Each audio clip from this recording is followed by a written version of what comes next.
This is Real News Media TV, coverage you can trust. Please like, share, subscribe, and hit the notification bell. Select all for daily news updates. Lawmakers call for men's dress code review. At least 2 senior parliamentarians are battling for a comprehensive review of the dress code, not just for females, but also for males. The current standing orders, the rules of Parliament, states that members dressed for meeting of the House or committees should consist of a business suit and a necktie for men. Long-standing Kingston East and Port Royal Member of Parliament Philip Polwell is of the view that the standing orders should be amended to reflect a modification in the dress code for men. You are not going to come to Parliament in slippers and shorts, but I think Mr. Michael Manley had set a tone. We need now to formalize that. In fact, you don't need a formal Kariba suit, but the type of shirt, jacket, and pants with proper shoes should be allowed, Polwell told the news. A two-piece suit created for men, the Kariba was popularized by Manley in the early 1970s and was said to be a Caribbean replacement for the European-style suit and a visual symbol of decolonization. Polwell recalled that as Energy Minister in the Simpson-Miller administration, he proposed a complete revamping of dress code in the public sector, owing in part to the tropical environment in which Jamaicans live. Last week, Portland Eastern MP Anne-Marie Vaz moved a motion for a review of the standing orders regarding women's dress code in Gordon House. Her motion received overwhelming bipartisan support. Now that Anne-Marie Vaz has put that forward, there should be a comprehensive review of the dress code for both men and women, Polwell added. Veteran Clarendon Central MP Mike Henry is not averse to tweaking the stipulation in the standing orders addressing how men dress. We went the route of wearing bush jacket, the formalization of that, and I don't think that has even been rescinded, so I think you are still entitled to wear bush jacket, said Henry, who has been a lawmaker for more than 4 decades. So many things around us are becoming outdated that I think we would have to look at all of those things overall. First-time MP Robert Miller is not quite ready to revamp the current dress code for men. I believe that the dress code for males should remain as is, he told the news. However, Miller said there could be some relaxation in the sense that as it currently is now, you have to wear the same texture in terms of material and design pants with a jacket. You have multicolored suits now in which you have solid pants and a striped jacket that matches the color of the pants, he argued. Miller is insisting that certain events call for a specific type of dress code. While I am in agreement with my colleague Anne-Marie Vaz in terms of relaxing the dress code for the females because of the tropical environment that we live in, but in terms of the males, there is not much relaxation where that is concerned, he said. The standing orders state that the dress of members and other users of the House must at all times reflect sobriety in order to maintain the chamber's dignity and decorum. It says strict adherence to the rules must be observed. The dress for media personnel and persons who attend the meetings of the House or committees should accord with standards for parliamentarians. The British Erskine May, often referred to as the Bible of parliamentary procedure, indicates that members should dress in business-like attire, with the proviso that this need not include a tie. Teen drowns at beach in Bull Bay. The body of a 17-year-old boy was found on Tuesday after it is believed he drowned at a beach in the Bull Bay area of St. Andrew on Monday. The deceased has been identified as a Jordan Robb, a student of Clancarty High School in Kingston. According to reports reaching the news, Jordan was among a group of people at the beach on Monday when he got into difficulties while in the water and was washed away. The police reported that about 4 p.m. on Tuesday, the teenager's body was seen floating in water near the 9 Miles area. The body was removed from the water and taken to the morgue. Police seek assistance in identifying body of man found in St. Andrew last year. The police are seeking the public's assistance in identifying the decomposing body of a man found at his home in Papine, St. Andrew last year. The body was reportedly found by a friend in July 2021. The deceased was referred to by the alias Short Man.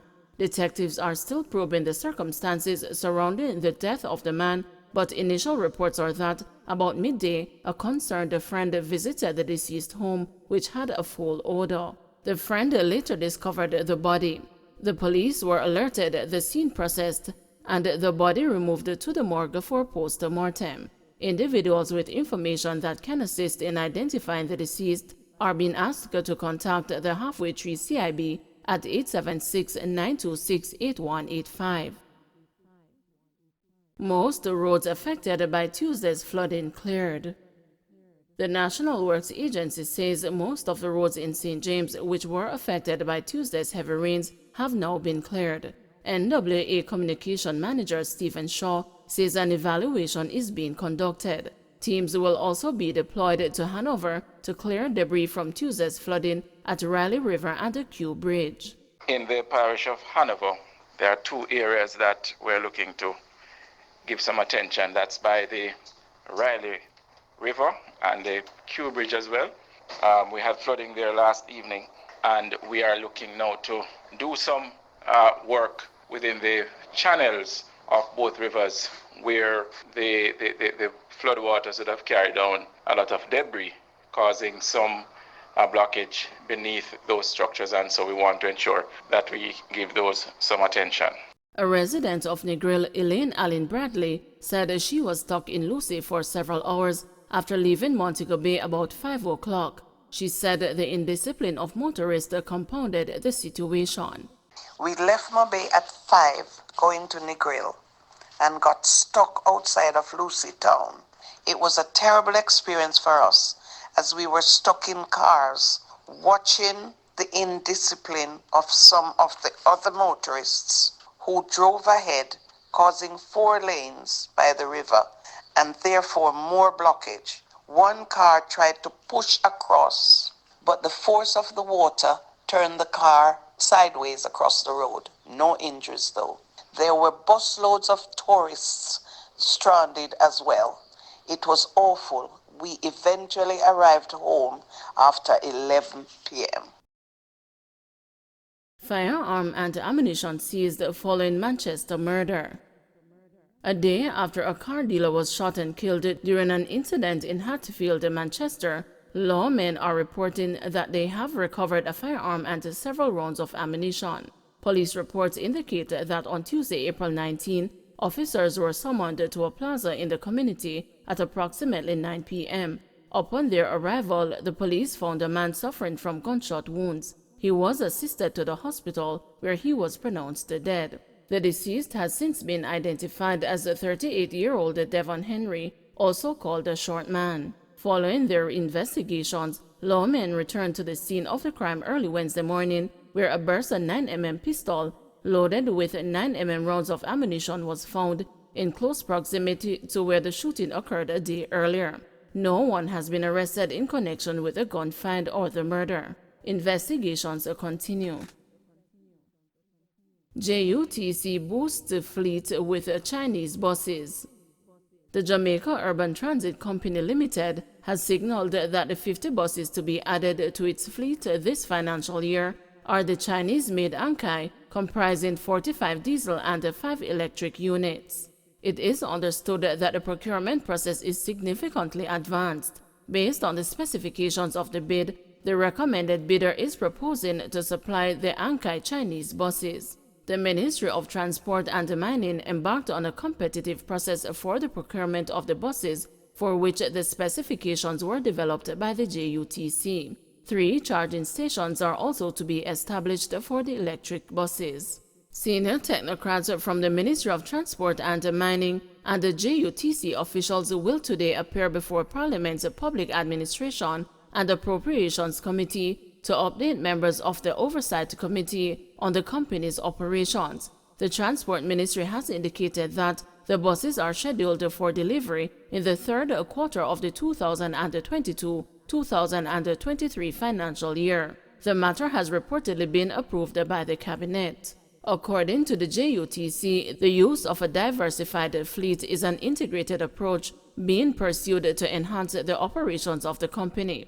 As the JUTC introduced cost-cutting measures, it has reduced its staff complement from 2,236 in 2016 to 1,789 at present. This meant that staff costs plunged from $2.55 billion as at January 2021 to $1.96 billion in January 2022, reflecting savings of nearly $600 million. The company is also reporting savings of $17 million for staff-related costs, which fell from $315 million in January 2021 to $298 million in January 2022. According to the JUTC, this reduction flows from the rationalization of its operations. The JUTC said that while it has experienced a reduction in revenues, it has managed to contain its operating and administrative expenses. It said that total expense has been cut from $7.95 billion as at January 2021 to $7.88 billion as at January 2022. Another cost-cutting environmentally friendly fuel system introduced by the JUTC is said to be reaping benefits.